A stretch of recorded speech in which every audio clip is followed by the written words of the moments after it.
యాసావుని ద్వేషించదని యాకోబుని ప్రేమించినందుకు ఎందుకు ద్వేషించాడంటే విగ్రహారాధకురాలు అయిపోయాడండి.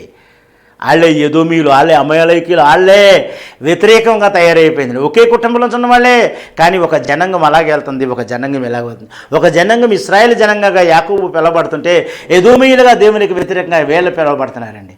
ఎక్కడున్నా మనం ఒక్కసారి చూద్దాం. కనుక మన కుటుంబాల్లో మనం ప్రార్థన చేద్దాం. కనుక విగ్రహాన్ని ఎప్పుడైతే చేసుకున్నారో ఆ దుఃఖం కలిగింది. ఆ దుఃఖం అప్పుడు తల్లి సేవ్ చేసుకుంది. ఆయన ఏం చేశాడండి? పంపబడ్డాడండి. పంపబడి వాళ్ళు ఎక్కడ పంపబడే ఆదికాండం 27లో మనం చూసినట్లయితే 18వ నా తండ్రి అని పిలవగా అతడు ఏమి నా కుమారుడా నీవెవరిని అడిగాను. అందుకు యాకోబు నేను యాసావును జ్యేష్ఠ కుమారుడు నువ్వు నాతో చెప్పిన ప్రకారం చేయుచున్నాను. నన్ను దీవించుటకే దయచేసి లేచి కూర్చుని నేను వేటాడి తెచ్చిందాన్ని తినమన్నాడు. ఇంకా 28వ అధ్యాయంలో మనం చూసినట్లయితే ఇక్కడ 28:6లో ఇస్సాకు యాకోబును దీవించి పద్దనారాములో పెండ్లి చేసుకుని వచ్చేటకే అతన్ని అక్కడికి పంపివేసెను. రెండోసారి దీవించాడండి. మళ్ళీ రెండోసారి ఏం చేశాడు? మొదటిసారి ఏమో దీవులు వచ్చేసాయి, మళ్ళీ దాన్ని స్వీకరిస్తున్నాడు అనమాట. ఒకవేళ నిజంగా స్వీకరించి ఆలోచన లేకపోతే ఒరే నీ అన్నగారిని ఇలా చేసావు, నువ్వు ఇలా చేసావు, నువ్వు అలా చేసావు, నువ్వు ఎక్కడ పోసావు, నీకేమో ఇక్కడ ఏం చేస్తానంటే నిజమే దేవుని చిత్తం ఏదో ఏమయ్యానో అనుకున్నాడు. రెండోసారి అతను ఏం చేస్తున్నాడు? దీవించేసి తల్లిదండ్రులు ఇద్దరు కూడా వారిని పంపిస్తున్నారండి. అక్కడ ఏమంటే నీవు కానాను దేశపు కుమార్తెలు ఎవతని పెండ్లి చేసుకొనవద్దని అతనికి ఆజ్ఞాపించను. యాకోబు తన తల్లిదండ్రుల మాట వినను పద్దనారామునకు బయలుదేరి వెళ్ళిపోయాను. యాకోబు తన తల్లిదండ్రుల యొక్క మాట వినేను. యాసోబు ఎక్కడ వినలేదు. కనుక ఇక్కడి నుంచి విగ్రహారాధన వేరే. అయితే ఇక్కడ యాకోబు ఎంత కష్టజీవి అంటే యాకోబు వెళ్తున్నాడండి. ఒక రాత్రికాల సమయంలో పడుకున్నాడు. మనకు అందరికీ తెలుసు. తలగడగా చేసుకున్నాడు. దిక్కు తోచని స్థితిలో ఉన్నాడండి. ఒక పక్క అన్న చూస్తే పగబెట్టుకున్నాడండి. అన్న చూస్తే పగబెట్టుకుంటే వెనక్కి వెళ్తే అన్న చంపేస్తాడు, అక్కడ ఉంటే అన్న చంపేస్తాడు. ఏం చేయాలో దిక్కు తోచని స్థితిలో ఒక చేతిలో మాత్రం వట్టి కర్ర మాత్రమే చేతిలో ఉంది. ఒక కొద్దిగా మాత్రమే తినడానికి వారు భుజించడానికి ఉన్నాయి, కానీ చేతిలో వట్టి కర్రతో ఆయన వెళుతూ ఉన్నప్పుడు ఒక చోట పడుకున్నప్పుడు రాయ తలగడగా చేసుకున్నప్పుడు అక్కడ నిచ్చెన వేయబడి నిచ్చెన మించి దేవుని దూతలు ఎక్కుచూ దిగుచూ చూస్తున్నప్పుడు సమయంలో అయ్యో ఇది నిజమే, ఇది దేవుని గమనియే, ఇక్కడ దేవుని యొక్క దర్శనం ఉందని గ్రహించాడండి. ఈ రోజులో కూడా మనం కూడా ఏదో మత్తుగా పడుకుని దేవుడు మాట్లాడినా వినపడదు, దేవుని స్వరము వినపడదు, ఒకవేళ పిలుస్తున్నా పలకం. కానీ ఇంత శ్రమలో కూడా దేవుని యొక్క స్వరాన్ని విన్నాడు. అప్పుడు అడిగేస్తున్నాడండి, అయ్యా అయ్యా యెహోవా దేవా, ఇదిగో నేను ఇక్కడి నుంచి వెళుతున్నాను కనుక నాకు తినుటకు ఆహారమును కట్టుకుంటూ వస్త్రమును నీవు నాకు దయచేసి నీళ్ళ 10వ వంతు నీకు ఇస్తానని మొక్కుకుంటున్నాడండి. ఏ దిక్కు లేనప్పుడు మొక్కుకున్నాడండి. ఏది లేదు. అయ్యా నువ్వు నాకు ఇచ్చినట్లయితే, అది కానీ 22 నుంచి మనం చదివినట్లయితే ఉంటుందండి. అయ్యా నువ్వు నాకు దయచేసినట్లయితే అన్నాడు. ఏమీ లేదండి. అటువంటి ఒంటరిగా వెళ్తున్నటువంటి యాకోబు జీవిత చరిత్ర జరుగుతూ ఉన్న సమయంలో ఆయన వెళ్ళాడు. ఎంత మర్యాదస్తులు చూడండి. ఆయన మర్యాద. అన్నలారా వెళ్తున్నాడండి. 16 దగ్గరికి వెళ్ళాడు. అన్నలారా లాబాని ఎక్కడున్నాడయ్య అంటే అదిగో ఆమె కుమార్తె వస్తుంది అన్నాడు. ఇక్కడ ఎంత మర్యాదగా praise the lord brother, praise the lord brother. శ్రమలో ఉన్నవాడు కూడా అన్నలారా అంటున్నాడు. అదిగో ఆమె వచ్చింది చూశారు. మరి రాయి తొలగించాడు, నీళ్ళు ఇచ్చింది, తీసుకుని వెళ్ళారు. వెళ్ళిన తర్వాత వారు అక్కడ ఆమెను ప్రేమించాడు. అయినప్పటికీ ఇక్కడ ఏం చేస్తుంటే నేను ఒకటే చెప్తానండి, తప్పుకు తప్పు అక్కడ తప్పనిసరిగా జరిగిపోతుంది. ఇక్కడ అన్ననే ఆహారం దగ్గర మోసం చేశాడు, తండ్రిని కూడా కొంచెం మభ్యపెట్టాడు.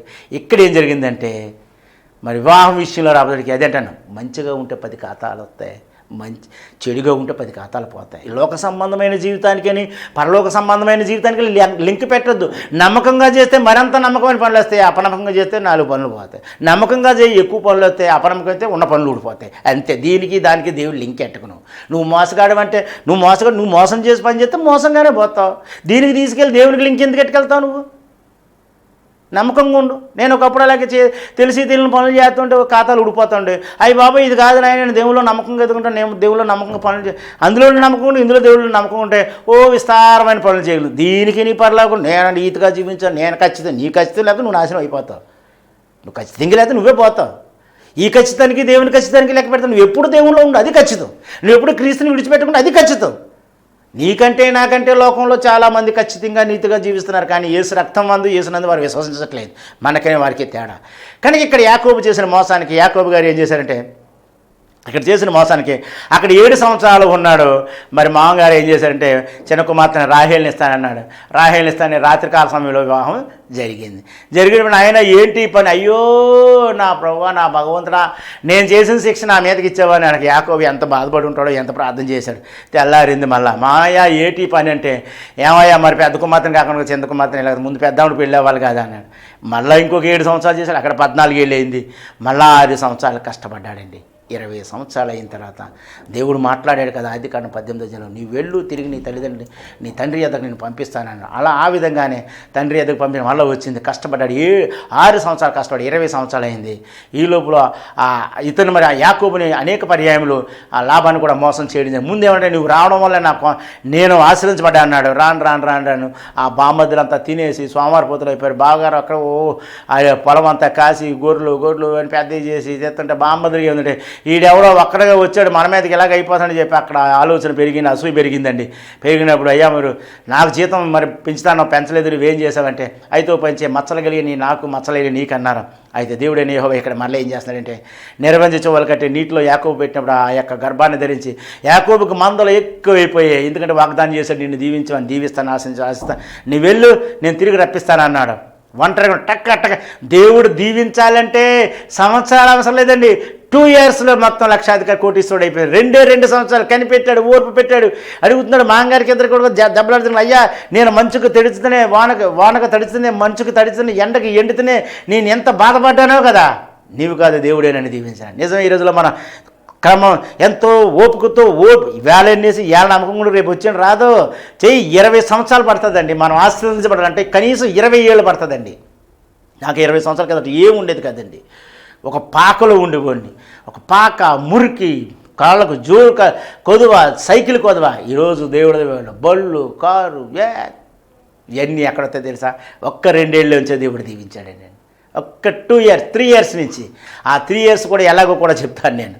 కనుక ఏమైందంటే వచ్చి ఆస్తిపరుడైపోయాడు. వస్తున్నాడు మళ్ళా అనండి, తిరిగి వస్తున్నాడండి. ఎబ్బోకు రేవు ఎద్దకు వచ్చాడండి. ఇక్కడ 2 గుంపులు చేశాడండి. అన్నగారికి ఒకటి కానుకిచ్చాడు. ఇక్కడ 2 గుంపులు చేసి అక్కడ ఏం చేస్తున్నాడంటే అక్కడ ఆ పెనుగులాడుతున్నాడు ఎబ్బోకు రేవు దగ్గర. అయ్యా నువ్వు నన్ను దీవిస్తేనే కానీ నిన్ను విడవనయ్యా అని. అంటే భక్తులు చేసే ప్రతి ప్రదేశాన్ని కూడా మిగతా వాళ్ళు వ్యాపారం చేసేసారండి. అది రాబోయే చరిత్రలో మనం చూడడానికి ఈ ప్రయాసం అంతా కూడా. ఆ పెనుగలు ఎప్పుడైతే పెనుగులాడాడో నీవు నన్ను దీవిస్తేనే కానీ నీవు నన్ను దీవిస్తేనే కానీ నేను విడవనన్నాడు. అటువంటి సమయంలో దీవించాడు. అయితే అప్పుడు వచ్చాడండి, యార్దాను దాటి బయటకు వచ్చాడండి. యార్దాను దగ్గరికి వచ్చి అంటున్నాడు, అయ్యా ఆదికాండం 32 అధ్యాయంలో, అయ్యా యెహోవా దేవా, ఓ అబ్రహాము దేవా, ఇసాకు దేవా, నేను స్తుతులకు అపాత్రుడినయ్యా. ఒకప్పుడు యార్దాను వట్టి కర్రతో దాటి తినయ్యా.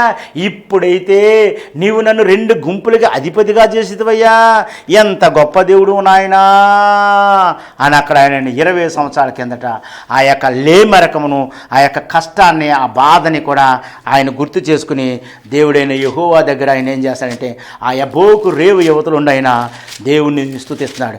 మనం కూడా మనం కోరేది ఏంటంటే మనం ఉన్నత స్థితికి వెళ్ళే కొలది, మనం ఆత్మీయ స్థితి ఎదుగుతున్న కొలది, మన మొదటి స్థితి కొంచెం ఉన్నప్పుడు దేవుడు మనల్ని దీవించినప్పుడు మనం కూడా కృతజ్ఞత కోరుతున్నాడండి. దేవుడు ఇది నా కష్టార్జితం, ఇది నా సంపాదన, ఇది నాది కాదండి. దేవుడు కృతజ్ఞత కోరుతున్నాడండి. ఇక్కడ మనం 32వ అధ్యాయంలో మనం కొన్ని వచనాలు మనం చదువుదాం. 9వ వచనం మనం చూసినట్లయితే 32:9, అప్పుడు యాకోబు నా తండ్రి అబ్రహాము దేవా, నా తండ్రి ఇస్సాకు దేవా, నీ దేశమునకును నీ బంధువుల యొద్దకును తిరిగి వెళ్ళుము, నీకు మేలు చేసేదని నాతో చెప్పిన యెహోవా నీ సేవకును చేసిన సమస్త ఉపకారములకు సమస్త సత్యమునకు అపాత్రులను ఎట్లనగా నా చేతికరతో మాత్రమే యార్దాను దాటి తిని ఇప్పుడు 2 గుంపులైతిని. నా సహోదరుని యాసావు చేతులను దయచేసి నన్ను తప్పించుము. అతడు వచ్చి పిల్లలతోనూ తల్లి నిన్నను చంపునేమో, అతనికి భయపడుచున్నానయ్యా. నేను నీకు తోడై నిశ్చయముగా మేలు చేతూ విస్తారమొకటి వల్ల లెక్కలేని సముద్ర ఇసుకల జనుల వలె అవుదు అని నీ సంతానం విస్తరింపజేదని సెలవిచ్చితివే. నిలదీసి అడుగుతున్నాడు. నీకు కూడా దేవుడు వాగ్దానం ఇస్తే నన్ను పలానా వాగ్దానంతో నన్ను దీవిస్తానన్నా కదా నాయన, నన్ను ఎందుకు దీవించవు అని అడుగు. నువ్వు యథార్థంగా ఉండి ఇక్కడ అడుగుతున్నావు, నువ్వు సెలవిచ్చితివే దీవిస్తారని. అంతే చూడండి ఎన్నున్నాయి తెలుసా ఆయనకి. 13వ వచనం చూస్తే ఆయనకు ఉన్నవండి 200 మేకలను, 20 మేకపోతులను, 200 గొర్రెలను, 20 ఏమో పొట్టేలను, 30 పాడి ఒంటెలను, 40 10 ఆవులను, 10 ఆబోతులను, 20 ఆడిగాడిదలను పిల్లలను అతనికి కానుకగా పంపిస్తున్నాడండి. ఒకడి ఇచ్చు కానుక వానికి కలుగు చేయనండి. ఒకప్పుడు ఏమీ లేదండి, తన అన్నగారికి ఇస్తున్నాడండి. పగపోయింది, ఇదిగో నీకు నాకు ఇదే సూచన అంటున్నాడు. కనుక ఒకడిచ్చు కానుక వాడిని వీలు కలిగి చేయను అంతే. వెంటనే ఈ లోపల 33 అధ్యాయంలో మనం చూసినట్లయితే దూరంలో ఉన్నాడు, ఎక్కడో 400 మందితో వస్తున్నాడనేసి ఇటు నుంచి కూడా తెలిసిపోయింది. ఒక వర్తమానికి వెళ్ళాడు, అయ్యా నీ సహోదరుడు వస్తున్నాడు, ఇదిగో యాకోబు వస్తున్నాడు ఇక్కడ, ఇదిగో యాకోబు వస్తున్నాడు ఇక్కడ. ఈ వర్తమానం తెలిసిపోతే ఇంతలో యాకోబు ఏం చేశాడంటే, ఎప్పుడైతే రాత్రి దేవునితో పెనుగులాడాడు, ఎప్పుడైతే దేవుడితో రాత్రి పెనుగులాడాడు, ఈ పెనుగులాడిన యాకోబులు కోపము, అసూయ, ద్వేషము, పగ సమస్తము పోయి, నీతో దేవుడు మాట్లాడా రాత్రా, ఎందుకు కోపడతావు? నీతో దేవుడు మాట్లాడా, ఎందుకు అసూయ ఉండాలి? నీతో దేవుడు మాట్లాడా, ఎందుకు పగ ఉండాలి? నీతో దేవుడు మాట్లాడా, ఎందుకు విచ్చలవిడిగా తిరుగుతావు? దేవుడు నీతో మాట్లాడితే యాకోబు ఏం చేస్తున్నాడో చూడండి. యాకోబు తన అన్నగారు బయలుదేరుతున్నాడండి. ఈ రోజుల్లో కూడా కుటుంబంలో కలహాలు ఎందుకు వస్తాయో తెలుసా? మనం ఇటుగాని అటుగాని మార్పు వస్తుంది. అబ్బెబ్బెబ్బెబ్బ అడ్డుగోడల మీద గోడలు, అన్ని పార్టీషన్లే. ఆ రోజు చూడండి, దూరంగా ఉన్నాడు. దూరముగా ఉన్నటువంటి ఈ యాకోబు దూరం నుంచి చూశాడు, యాసవుని చూశాడు. యాసవుని దూరం చూసి నేల వరకు సాష్టాంగపడి నమస్కారం చేశాడు. 7 పర్యాయం చేశాడు. 7 పర్యాయం నేల వరకు వంగి నమస్కారం చేసినప్పుడు సాగిలిపోయినప్పుడు, అన్నా నీ ఇష్టము, ఒకప్పుడు నీ దృష్టిలో నేను తప్పే చేసి ఉన్నాను, ఒకప్పుడు నీ దృష్టిలో నేను మోసమే చేసి ఉన్నాను, ఇదిగో నీ చిత్తం, నీవు నన్ను బ్రతికిస్తే బ్రతికించు, లేదంటే నువ్వు నన్ను చంపివేసినా సరే నేను నా పిల్లలు కూడా సిద్ధముగా ఉన్నావు అన్నాడు. రాహేలును ఈ యొక్క మరి పిల్లలందరూ ఒకసారి నమస్కారం చేశారు. మళ్ళీ లేయాతో పాటు యోసేపు ఒకసారి నమస్కారం చేశారు. 10 పర్యాయంలో సాష్టాంగ నమస్కారం చేశారండి. నువ్వు నేనైతే అబ్బెబ్బెబ్బే నేను ముఖం చూడను, నేను ఆడితో మాట్లాడిన అంటావు. ఇక్కడ ఏం రాత్రి దేవుడు నీతో మాట్లాడాడు, పగలంతా సేవ చేస్తావు, రాత్రి అంతా మాట్లాడాడు, కానీ నేను దేవుడితో మాట్లాడాను. నువ్వు ఉపవాస ప్రార్థన చేస్తావు, ఎన్నో చేస్తావు, నేను ఆడి ముఖం ఇంకా చూడను. అందుకే మనకి ఇంకా శ్రమలో కష్టాలు కూడా.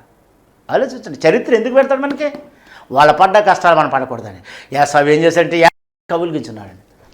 తమ్ముడు, ఇదిగో అన్న నేను నీకు ఇస్తాను, నాకు చాలా ఉందిరా, నాకొద్దు, లేదన్నా నువ్వు తీసుకోనా, నేను తృప్తి చెందుతాను, నువ్వు నా మీద ఆ యొక్క ద్వేష భావం లేదని నాకు తెలుస్తుంది, నువ్వు తీసుకో అన్నప్పుడు అతను స్వీకరించాడు. ఆ తర్వాత యాకోబు ఏం చేశాడంటే సుక్కోతులోకి వచ్చాడు, ఇల్లు కట్టుకున్నాడు. అక్కడ ఆయన వేశాడంటే షెకెములో గుడారం వేశాడు, మరలా బలిపీఠం కడుతున్నాడండి. మరలా బలిపీఠం ఒక తరం మారిపోయింది. మరలా బలిపీఠం ఆనాడు హేబేలు బలిపీఠం, నోవాహు బలిపీఠం, అబ్రహాము బలిపీఠం, ఇస్సాకు బలిపీఠం. యాకోబు మళ్ళా పితరులను మర్చిపోలేదండి, తన పితరుల యొక్క నడవడిక మర్చిపోలేదండి. యాకోబు ఏం చేశాడంటే దేశదిమ్మరైపోయాడు, దేవుని యొక్క భక్తి పక్కకు పోయిందండి, తన ఇష్టానుసారమైన జీవితం జీవిస్తున్నాడు. మరొక 2 వివాహం చేసుకున్నాడు. ఇస్సాకు బాధ కలగాలని మరొక వివాహం చేసుకున్నారండి. ఎంత భయంకరమండి. తప్పు చేశాను కదా, ఇంక నేను చేసిన తప్పు చేసి పోతానే అని చెప్పి పతనం అయిపోయాడు. అందుకే అంటాడండి, ఒబేద్యాలో చెప్తాడు, యాకోబు నీవు పర్వతమరకు ఎక్కిన నేను నేలమట్ట తొక్కివేస్తాను అంటున్నాడండి. మలాకిలో కూడా చెప్తున్నాడండి, మనం ఎలాగుంటామో మన హృదయం కొరకు దేవుడికి ముందే తెలుసండి. కనుక అటు విధంగా ఆ యాకోబు యొక్క జీవిత చరిత్రలో ఆయన బలిపీఠం కట్టాడు. బలిపీఠం కట్టిన తర్వాత ఇక్కడి నుంచి మరలా ఏమైందంటే, మరి అక్కడ పిల్లలు 11 మంది బెనీని దారిలో కన్నదా, విగ్రహాలు తెచ్చుకుంది రాహేలు. వీళ్ళకంతా విగ్రహాలు అక్కడ ఉన్నాయని ఎందుకు వచ్చిందంటావు? ఆ మామగారింటికని తెచ్చుకుంటున్నారు విగ్రహాలు. ఇవన్నీ ఇక్కడ కదండి, ఒక పక్కన తాత దగ్గర మా తండ్రి దగ్గర బాగున్నాయి, కానీ అమ్మమ్మగారి ఇంటికాడ నుంచి విగ్రహాలు ఉన్నాయండి. మన ఊళ్ళో నుంచి చెప్పి మన దగ్గర చాలా బాగుంటారండి. గుడికి వస్తాడు, ప్రార్థన చేస్తాడండి, అమ్మమ్మగారింటికి వెళ్ళబోతుడికి కొబ్బరికాయ తింటాడు, అట్టుపండు తింటాడు, అగరొత్తులు తింటాడండి. ఎందుకంటే నైజం లోపల ఉందండి, ఆ నైజం పోవాలని ప్రార్థన చేయాలి మనం. కనుక ఆ నైజానికి దొరకకూడదంటే నీ పిల్లలు నీ ఇంట్లోనే ఉండాలి. ఒక్కసారి వెళ్తారండి బయటికి వెళ్తే చాలు, ఇప్పటికే అప్పటివరకు లోకం చూడలేదు, లోకం చూస్తే వెళ్ళకూడదు, అమ్మ బాబోయ్ నన్ను ఇంతకాలం బంధించేశారంట. ఇటువంటి పరిస్థితులు అక్కడ జరిగిన విషయాన్ని ఇక్కడ మరలా ప్రారంభమైపోయింది. రాహేలు మరణించింది, అక్కడికి 12 మంది తయారయ్యారు. ఈ 12 మందితోనే ఈ యొక్క చరిత్ర ప్రారంభమవుతుంది. 12 మంది ఇశ్రాయేలు యాకోబు యొక్క చరిత్ర ఎంతమంది అండి? 12 మంది. ఈ 12 మంది కలిసి మరలా ఎక్కడికి కానాను దేశంలో భయంకరమైన కరువు వచ్చినప్పుడు ఐగుప్తు దేశం వెళ్ళారు. ఐగుప్తులో నుంచి 430 సంవత్సరాలు ఉన్నప్పుడు మోషేతో దేవుడు చెప్తున్నారు కదా, ఇదిగో మరలా అక్కడ ఎక్కడ ప్రారంభమైందంటే మరి ఆ మోషే మరి ఆయన జమ్ముపేటలో పెట్టి విడిచిపెట్టినప్పుడు ఆయన తేలడం జరిగింది. మళ్ళీ అది కూడా ర్యాప్చర్ లెక్కే, అది కూడా ఎత్తపడడం లెక్కే.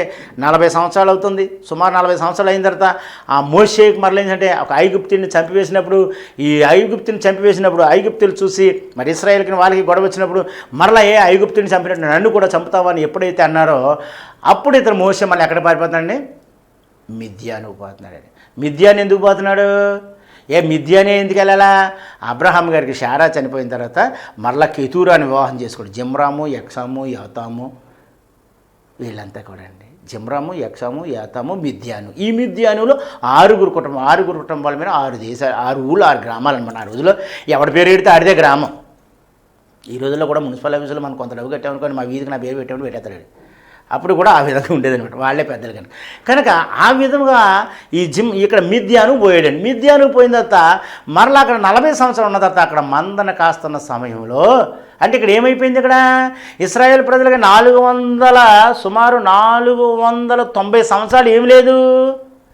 ఎప్పుడైతే వీళ్ళు ఇంకా ఐగుప్తు దేశం వెళ్ళారో ఆ ఫరో చేతిన యోసేపు ఎప్పుడైతే అక్కడ మరి పరిపాలన చేస్తున్నాడో, యోసేపు మరి తమ్ముడు కాబట్టి ఖర్జూరాలు, దానిమ్మ పళ్ళు, ద్రాక్ష పళ్ళు కావాల్సినవి ఉన్నాయి, శ్రేష్టమైన ఏమో బెన్యామీనుకి ఇచ్చాడు. వీళ్ళంతా కూడా పని మానేసి ఏం చేశారు? ఇంకా రాజుకంటే పెద్దోడు మా తమ్ముడు అని చెప్పి రాజకీయం ఉపయోగించుకుని బ్రతికినంతకాలం బ్రతికారు. ఆయన చనిపోయిన తర్వాత వీళ్ళంతా బానిసలైపోయారు. ఈ బానిసత్వంలో ఇటుకలు, రాళ్ళు, మొత్తం వాళ్ళ కట్టడాలు, బిల్డింగులు, గిట్టడాలు అన్నీ చేసి పనే దేవుడు. అసలు వీళ్ళ పని ఏంటి? అసలు వీళ్ళు ఏం పని చేయాలా? వీళ్ళ ఆచారం ఏంటి? ప్రతిరోజు దేవునికి ఏం చేయాలా? ఉదయకాలమున, మధ్యాహ్నమున, సాయంకాలం ఏం చేయాలా? దహన బలి అర్పించాలా. అంటే ఇసాకు పొలంలో సాయంకాలం ధ్యానించు దహన బలి అర్పించాడు. మరి ఇశ్రాయేల్ ప్రజల యొక్క పిల్లలు, ఈ కడుపును పుట్టిన పిల్లలు వీళ్ళకి ఏం చేయాలి? వీళ్ళు దహన బలి. మరి అర్పించినప్పుడు ఏం చేస్తున్నారు? ఓటీ చేస్తున్నాడు. 8 అవర్స్ చాలా పట్టండి, మళ్ళీ 12 అవర్స్ అండి, 12 అవర్స్ చాలా తట్టండి, 16 అవర్స్ అండి. ఇక భక్తి ఏది? ఒక్కసారి రూపాయలన్నీ హాస్పిటల్కి పోసేస్తుంటాం అనమాట. అసలు బైబిల్లో చెప్పింది ఏంటి? సూర్యోదయం మొదలుకుని సూర్యాస్తం వరకు నువ్వు పని చేయాలి, విశ్రాంతి దినాన్ని ఆచరించాలి. అంటే వారానికి ఒక రోజైనా నీకు సుఖం ఉందా? సాఫ్ట్వేర్, లావేర్, ఈవేర్, ఈడబ్, వాడబ్ ఏం చేస్తావు? ఎవడైనా ఇంత తినేది.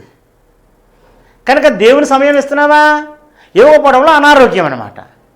నువ్వు ఎన్ని రోజులైతే ఇవ్వ అన్ని రోజులు ఏం చేస్తాడు?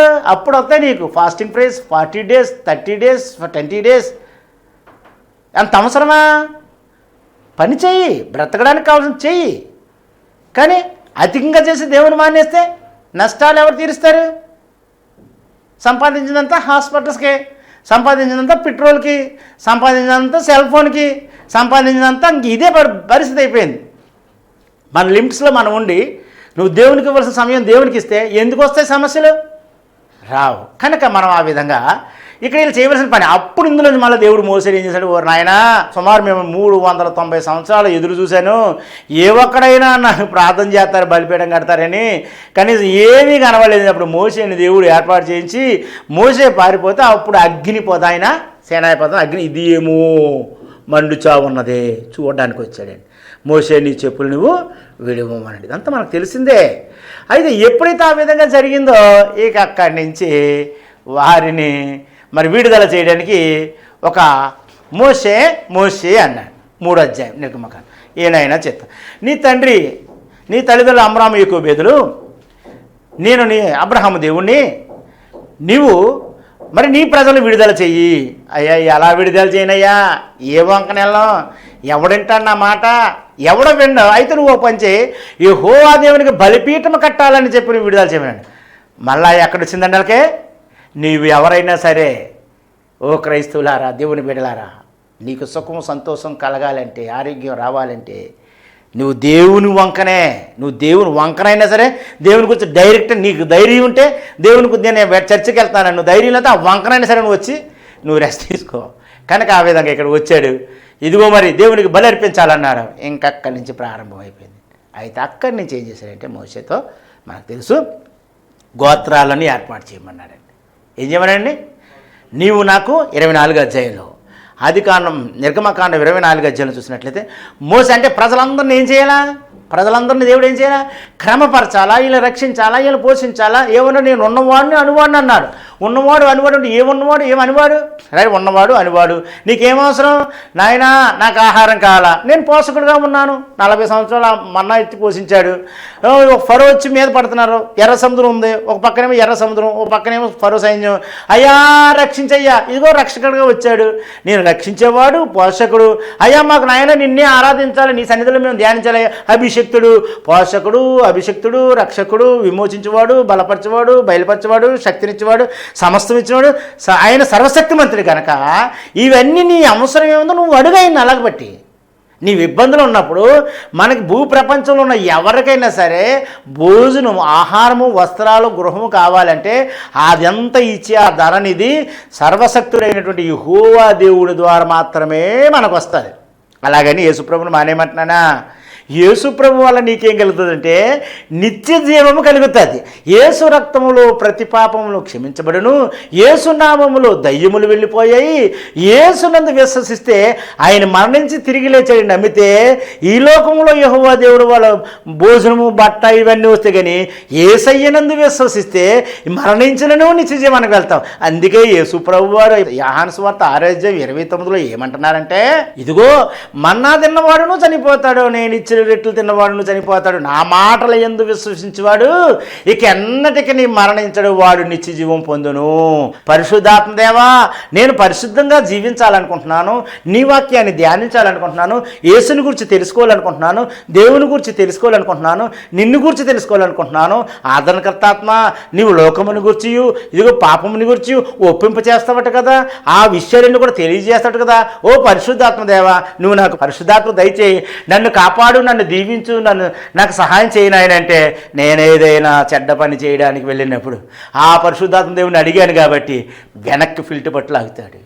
అదే పరిశుద్ధాత్మ చేసే పని. నీ సెక్యూరిటీ గార్డ్ ఎవరనుకుంటున్నా హోలీ స్పిరిట్.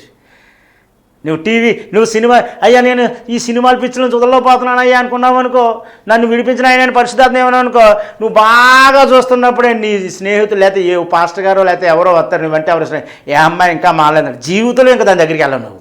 ఎందుకంటే నీ సెక్యూరిటీ గార్డ్ హోలీ స్పిరిట్.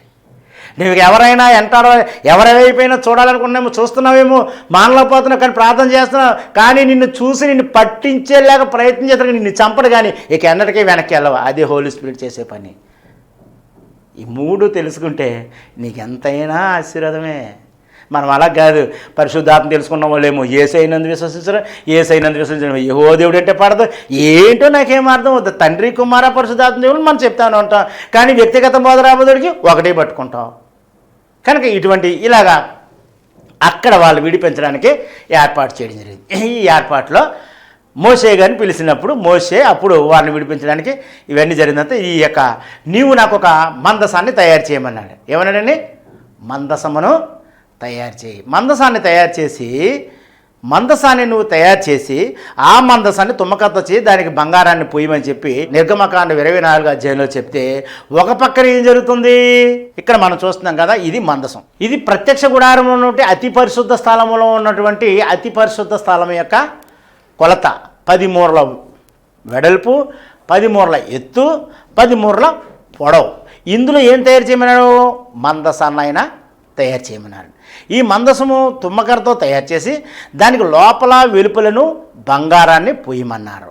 ఈ బంగారాన్ని పోసి ఇందులో ఏం కావాలా 20 అధ్యాయంలో ఏం మాట్లాడాడు 10 ఆజ్ఞలు ధర్మశాస్త్ర పలకను ఇచ్చారు. ఆ పలకలను ఏం చేస్తున్నారట ఆయన ఇందులో పెట్టడం కొరకు ఒక పక్కనేమో పైనేమో తయారవుతూ ఉంటే 10 ఆజ్ఞలేమో నిర్గమకాండ 20లోనేమో రాయబడితే ఆ రాయబడి చెప్పబడిన ఆ యొక్క ఆజ్ఞలను అక్షరపూర్వకంగా రాతి మీద రాయాలంటే ఇది దాన్ని భద్రపరచడానికి ఒక పెట్టు కావాలన్నాడు. ఈ బంగారు పెట్టు కోసం ఇక్కడ తయారు చేస్తుంటే నిర్గమకాండం 25వ అధ్యాయంలో మనపూర్వకంగా ఎవరైనా దేవునికి మీరు బంగారమును కానీ వెండి ఇత్తడి రాగిడి ఇవన్నీ ఇవ్వండి మనపూర్వకంగా ఎవరైతే ఇస్తే వారి దగ్గర పుచ్చుకోమని మోషేకు దేవుడు తెలియజేస్తున్నారండి. ఇక తెలియజేసి ఆయన పైనుండి 40 దినాలు ఆ ఉపవాసం ఉండి ఆ యొక్క బంగారు పలకలను ఆయన రాసి కిందకి తీసుకుని వచ్చి ఈ సమయంలో ఇక్కడ ఏం జరుగుతుందంటే ఇంతలో ఏంటంటే ఆ యొక్క మోషే ఏమయ్యాడు మనకు తెలియదు కనుక మన ముందును నడవడానికి మనం ఒక దూడను మనము తయారు చేద్దాం రండి. అక్కడ మరలా ఒక పక్కనేమో దేవుడేమో మోషేకి తెలియచేస్తుంటే ఇక్కడ అహరోను చేసిన భూమి మీద మరలా ఆయన ఈ బంగారం దేవుని యొక్క పని కోసం ప్రత్యక్ష గుడారం కోసం ఏమో బంగారాన్ని తీసిరామంటే ఇక్కడ అహరోను ఏం చేశాడంటే అండి ఆ యొక్క వారి దగ్గర ఉన్నట్టు మూతుల్లో ముక్కులో బంగారాన్ని పుచ్చుకొని ఈయన యొక్క ఆ ఆవు దూడని అహరోను కాలములో బంగారు దూడనే తయారు చేశాడండి. ఇక్కడ తయారు చేసి ఇక మోసే చూసి ఈ లోపల ఓ గొప్ప ధ్వని 32 అధ్యాయంలో మనకు కనపడుతుంది. నిర్గమకాండం 32 అధ్యాయంలో ఇది మనకి ఈ చరిత్ర అంతా కనపడుతుంది. గొప్ప ధ్వని మనకి వినబడతా ఉంటే ఇది ఏమవును అని చూస్తే అప్పుడు యెహోషువ అడుగుతాడు, అయ్యా ఏంటి అదొక రకం లాంటి ధ్వనిలాగా ఉంది అని అడిగినప్పుడు అప్పుడు మోసే చూసి ఆ పైనుంచి ఆ పలకలను ఏం చేశారండి కిందకి విసిరివేస్తే మరి యొక్క దూడను మరి అక్కడ చెప్పానమాట, దేవుని పక్షంలో ఎవరో దేవుని పక్షాన్ని రండి, ఆ దూడ పక్షాలను వెళ్ళారు దూడ పక్షాన్ని రండి అన్నప్పుడు ఈ పలకలు ఎప్పుడైతే విసిరివేశారో ఆ రోజు 3000 మంది చనిపోయారు. దీన్ని కాల్చి సోనం చేసి బూడిదకం చేసేసి దీన్ని మళ్ళీ నాశనం చేసేసారు.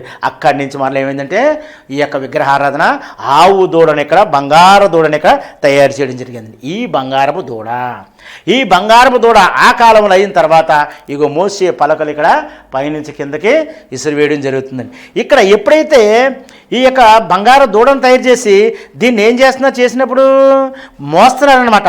అంటే ఏం చేయాలి, ఇక్కడ మందసాన్ని లేవీలు మోయాలన్నమాట. ఒక క్రమమైన పద్ధతిని దేవుడు పెట్టకముందే ఇక్కడ ఒక అక్రమం తయారైపోయింది అనమాట అండి. ఈ మందసాన్ని ఏమో మొయ్యవలసింది ఆదికి ముందు ఇక్కడ వీళ్ళు ఏం చేస్తారంటే ఆవు దూడను ఇక్కడ బంగారపు దూడను తయారు చేసి వీరేం చేస్తారంటే దీన్ని భుజములో పెట్టి ఆయన దిగబోదవుడికి 40వ రోజున కిందగా దిగబోదవుడికే ఈ ఆకారం తీసి డ్యాన్స్లు వేసి విస్తారమైన డ్యాన్స్లు వేసి ఆ విధంగా మరి దేవుని వాక్యానికి వ్యతిరేకంగా అయ్యారు. కనుక ఎప్పుడైతే ఇది చేశారో నిజమే ఈ రోజులో కూడా ఆ రోజులు ఏంటంటే ఎప్పుడైతే ఆ విగ్రహాధన చేశారో విస్తారమైన డ్యాన్స్లు అన్నమాట అండి. అందుకే అపోస్తలుడైన పౌలుకి మరి గుండె మండిందో మరి ఏం మండిందో తెలియదు. కానీ గలతీ పత్రిక 5:18 ఒకసారి మీరు చూడండి. అంటే వారు పౌలు గారికి అంతా తెలుసు కాబట్టి ఆయన హృదయం మండి ఆయన ఏమంటున్నాడో చూడండి. కొన్ని విషయాలు మనం పరిశీలిద్దాం. ఇక్కడ ఈ బంగారు దూడన్నప్పుడు ఇక్కడ డ్యాన్స్లు వేస్తున్నారండి, విస్తారమైన డ్యాన్స్లు అనమాట. ఎప్పుడైతే క్రొత్త దేవుని వాళ్ళు పెట్టుకున్నారో ఇంకా వాళ్ళకి ఏమి నిబంధనలు లేవు కనుక వీళ్ళు విస్తారమైన డ్యాన్స్లు వేస్తా ఉంటుంటే ఆ డ్యాన్సుల కోసం అందుకే అపోస్తలుడైన పౌలు పాత నిబంధన తెలుసు కాబట్టి ఆయన ఈ విధంగా మాట్లాడుతున్నారు. చదువు బాబు. మీరు ఆత్మచేత నడిపింపబడిన యెడల ధర్మశాస్త్రమునకు లోనైన వారు కారు. శరీర కార్యములు స్పష్టమై ఉన్నవి అవేవనగా జారత్వము, అపవిత్రత, కామకత్వము, విగ్రహారాధన, అభిచారము, ద్వేషములు, కలహము, మత్సరములు, క్రోధములు, కక్షలు, భేదములు, విమతములు, అసూయలు, మత్తతులు, అల్లరితో కూడిన ఆటపాటలు మొదలైనవి వీటిని గూర్చి నేను మునుపు చెప్పిన ప్రకారము ఇట్టి వాటిని చేయువారు దేవుని రాజ్యమును స్వతంత్రించుకొనరు. ప్రార్థన. దయగల మా తండ్రి, ప్రేమగల మా ప్రభువా, నీకు వందనాలు. ఇంతవరకు నీ బిడ్డలు నీ వాక్యాన్ని విన్నందుకు వందనాలు చెల్లిస్తున్నాం. విన్న వాక్యాన్ని బట్టి వారి జీవితాలలో మా జీవితాల్లో కూడా నైనా మరి జీవించుటకు సహాయం చేయండి. నీ వాక్యం విని వెంటనే గొప్ప అద్భుత కార్యం జరుగుతున్నవి కనుక ప్రభువా, అపోస్తల కార్యంలో రాయబడి ఉన్నాయి కనుక నీ వాక్యాన్ని విన్న ప్రతి బిడ్డలో ఆ గృహాల్లో వారి అవసరాలు మీరు తీర్చండి, వారి సమస్యలు మీరు తీర్చి వారి వ్యక్తిగత ప్రార్థనలో అనుదినము నీ వాక్యాన్ని ధ్యానించుటకును, అనుదినము నీ సన్నిధిలో ప్రార్థించుటకును, అనుదినము నీ సన్నిధిలో స్తుతించుటకును వారికి నీ కృప దయచేయమని యేసు నామమున వేడుకుంటున్నాను తండ్రి. ఆమేన్, ఆమేన్. మా అడ్రస్ బ్రదర్ ఎం శ్యామ్ గారు, మా డోర్ నెంబర్ 7031-131/2 గుడారిగుంట, కాకినాడ, జయప్రకాష్ నగర్. మా ఫోన్ నెంబర్ 9885882383. మీ అందరికీ వందనములు.